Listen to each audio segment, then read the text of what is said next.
one.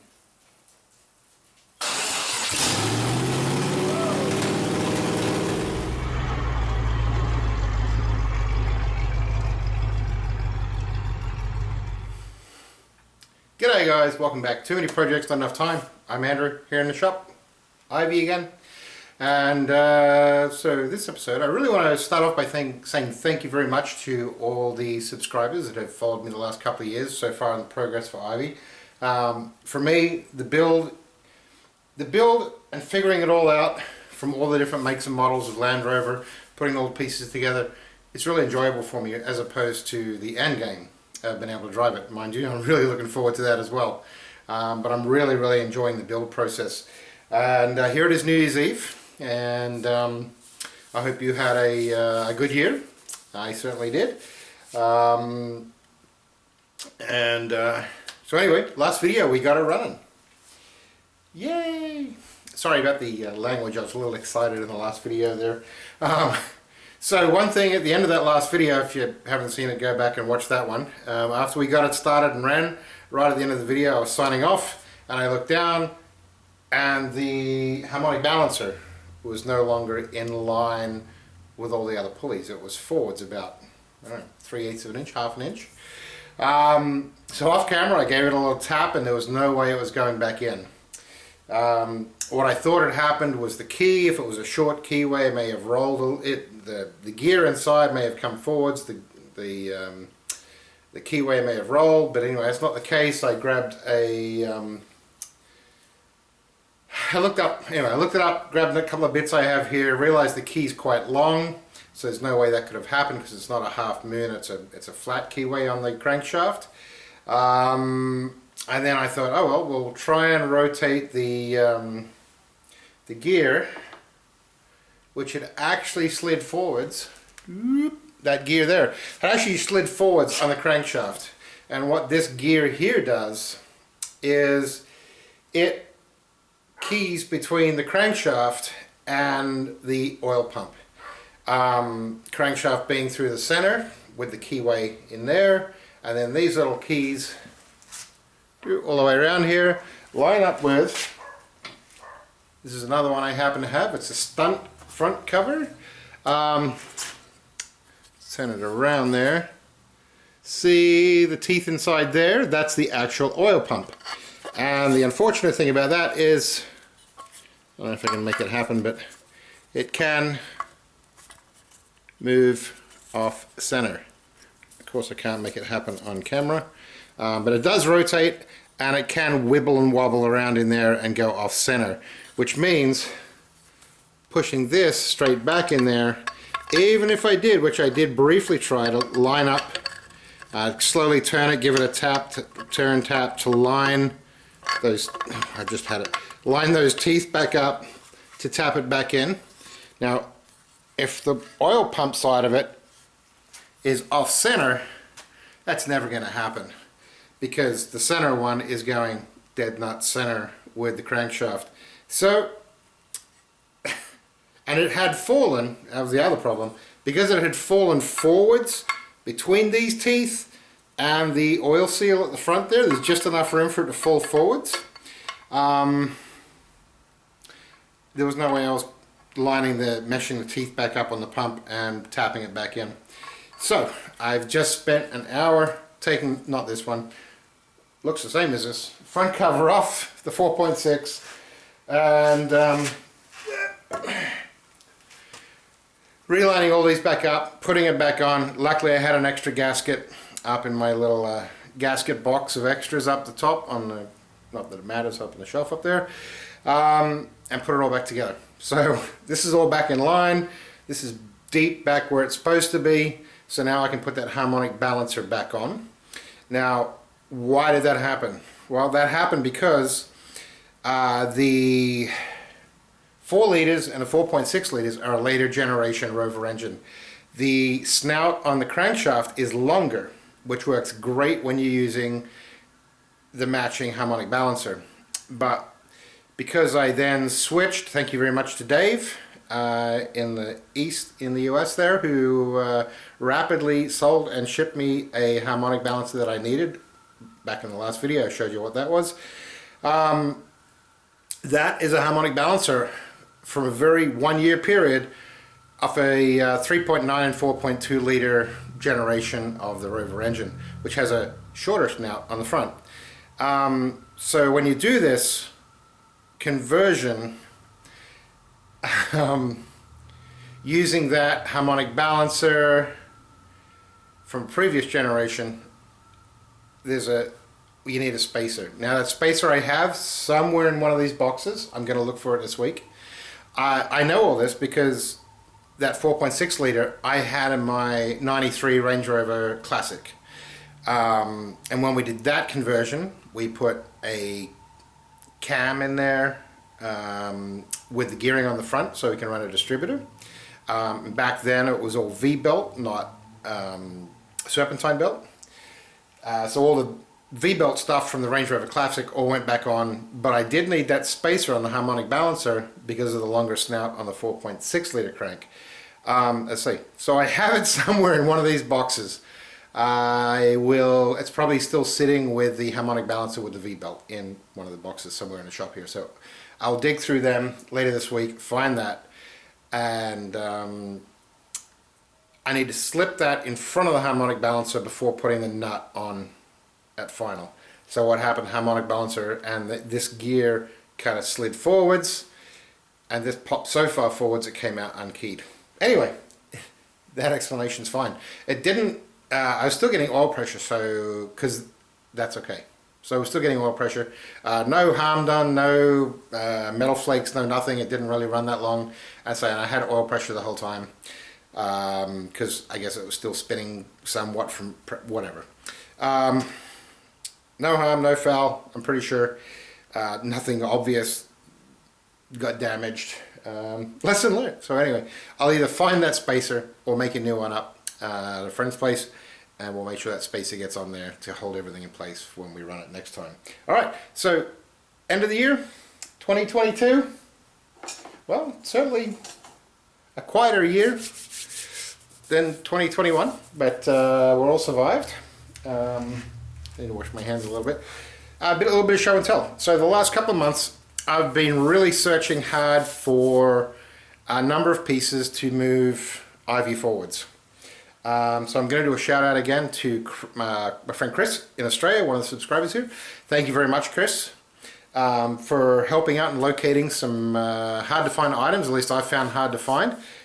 So one of the things moving forwards for me is I need to figure out the heater, and I need to figure out the radiator and all that spacing and all that sort of setback and everything. Now I've got the outer fenders, and I have Defender outer fenders because we're going to be doing the eyebrows because the axles are wider. And I had the inner fenders, and I just need to find fender tops. Big thank you to Chris. He managed to find actually 2 sets of fenders with nice tops. One of the tops wasn't quite as good, so I ended up getting 3 fender tops in the end. He removed the outers. The fenders that came off were all beat up except for, luckily, the tops. So he unbolted everything, and I believe, did he trim off? No, he didn't. No, didn't have to trim anything off.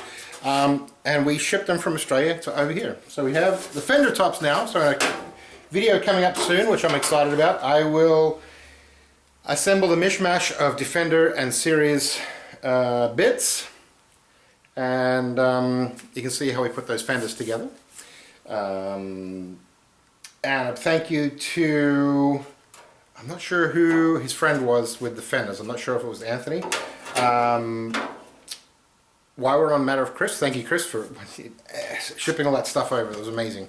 And Chris also managed to source. He said, oh, anything else you need while you're looking around? I can see if any of my contacts have anything. I said, well, you know what I really need?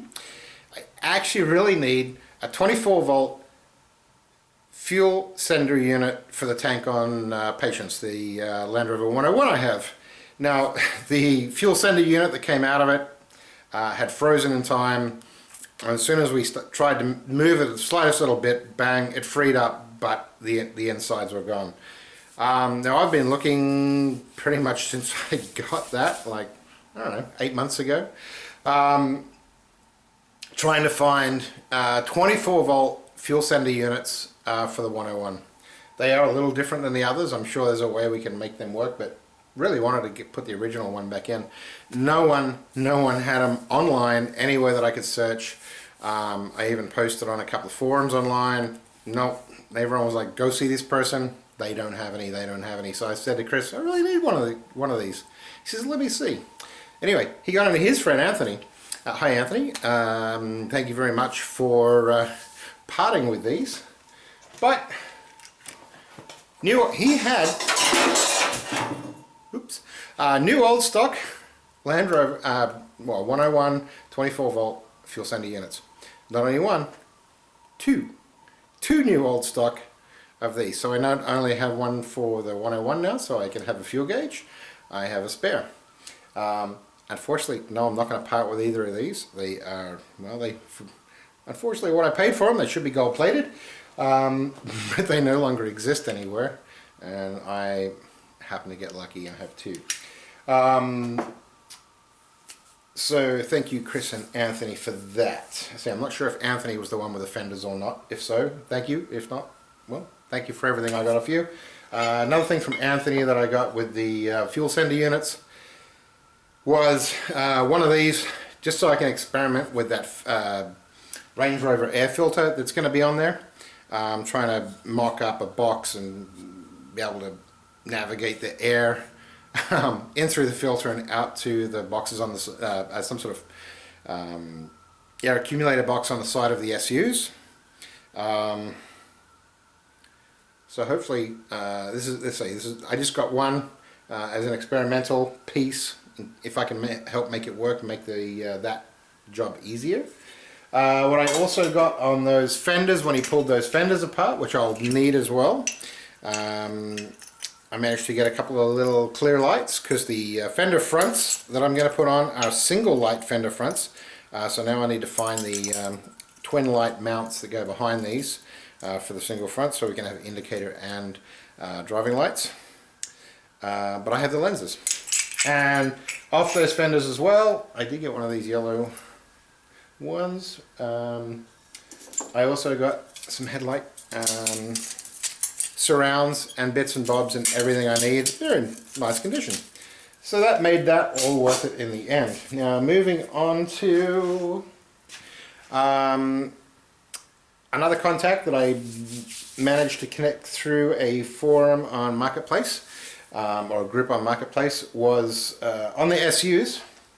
I only had, let me reach up here, well actually, let me show you from down here. I only had two of these, which mount on the outside of the SU, and then you mount your box or air filter or whatever onto these. I only had two, which came off my twin SU intake, which is just above me here. But I needed, well, 6 in total if I want to keep those two up there on that set, and then a whole another set of 4. So Anthony in the UK, who was very nice and for a very reasonable price, sent me 4 of these and a whole bunch of extra bits, linkages, jets, gaskets, bearings, springs, oh my god, all sorts of bits and bobs along with this. So I have now a pile of spares for the carbs and 4 of these, which I can now start working on all the intake stuff as well. Awesome, thank you very much again, Anthony. And what else have we got? Oh yeah, and Chris again from Australia. He also included in sending over the packages for me of the fender tops and the 101 fuel senders. He sent me a couple of t-shirts from that he did up as part of the Victorian Land Rover Club, or Victoria Land Rover Club in Australia. Thank you very much, Chris. He sent me 2 different ones. This one here, which you need to be an Aussie to really understand what's going on that. And another one, basically the same look but a different picture on it, that basically had the aliens taking, uplifting a Series 1 Land Rover and flying away, saying that they've managed to steal our latest technology from Earth. Quite funny as well. So thank you for both of those. The other t-shirt I've already gifted on. They're a little bit small for me, but that's totally awesome. I love on-forwarding anything I can. So I've already on-forwarded one of them to a friend of mine where I get all my parts from, at the art shop, as I call it. Almost convinced my daughter to come along to the art shop one day till she figured out it was for Land Rover parts. Anyway, that's where we're at. Thank you again very much for following along the last couple of years. This year's ramping up. I've got a whole bunch of bits that I can continue on with and move forwards with a whole bunch of stuff now. And it runs. All right. Have a very happy New Year. Some of my friends in Australia have already had New Year's Eve, and but we're just ramping up here. It's about midday, I think, on New Year's Eve here in Australia. In Canada. Getting ready to go out and have a party with some friends tonight, locally. All right, guys. We'll see you on the next video, and we're doing a bunch more stuff. Have a great New Year's Eve, or I hope you had a great New Year's Eve if you're in the time of the world ahead of us. Thanks, guys.